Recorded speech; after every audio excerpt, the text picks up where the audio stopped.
Ladies and gentlemen, the President of the United States. Good evening, my fellow citizens. This afternoon, following a series of threats and defiant statements, the presence of Alabama National Guardsmen was required on the University of Alabama to carry out the final and unequivocal order of the United States District Court of the Northern District of Alabama. That order called for the admission of two clearly qualified young Alabama residents who happened to have been born Negro. That they were admitted peacefully on the campus is due in good measure to the conduct of the students of the University of Alabama who met their responsibilities in a constructive way. I hope that every American, regardless of where he lives, will stop and examine his conscience about this and other related incidents. This nation was founded by men of many nations and backgrounds. It was founded on the principle that all men are created equal, and that the rights of every man are diminished when the rights of one man are threatened. Today we are committed to a worldwide struggle to promote and protect the rights of all who wish to be free. And when Americans are sent to Vietnam or West Berlin, we do not ask for whites only.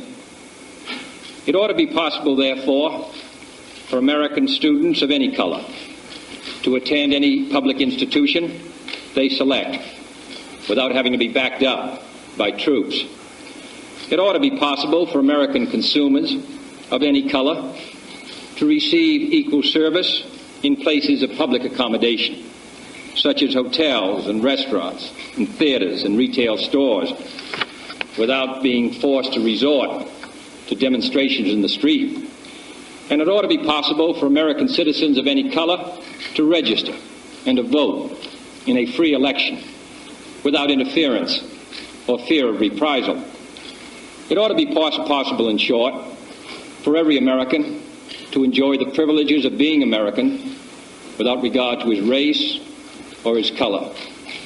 In short, every American ought to have the right to be treated as he would wish to be treated, as one would wish his children to be treated.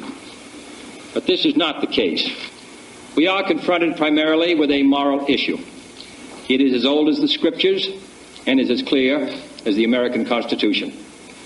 The heart of the question is whether all Americans are to be afforded equal rights and equal opportunities, whether we are going to treat our fellow Americans as we want to be treated. If an American, because his skin is dark, cannot eat lunch in a restaurant open to the public, if he cannot send his children to the best public school available, if he cannot vote for the public officials who represent him, if, in short, he cannot enjoy the full and free life which all of us want, then who among us would be content to have the color of his skin changed and stand in his place? Who among us would then be content with the counsels of patience and delay? 100 years of delay have passed since President Lincoln freed the slaves, yet their heirs, their grandsons, are not fully free. They are not yet freed from the bonds of injustice. They are not yet freed from social and economic oppression. And this nation, for all its hopes and all its boasts, will not be fully free until all its citizens are free. This is one country. It has become one country because all of us and all the people who came here had an equal chance to develop their talents. We cannot say to 10% of the population that you can't have that right, that your children can't have the chance to develop whatever talents they have, that the only way that they're going to get their rights is to go in the street and demonstrate.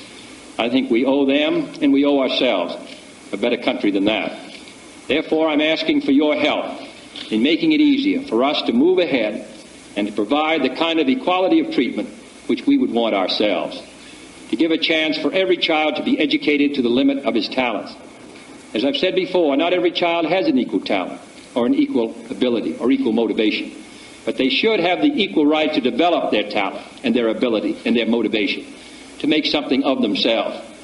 We have a right to expect that the Negro community will be responsible, will uphold the law, but they have a right to expect that the law will be fair, that the Constitution will be colorblind, as Justice Harlan said at the turn of the century. This is what we're talking about, and this is a matter which concerns this country and what it stands for. And in meeting it, I ask the support of all of our citizens. Thank you very much.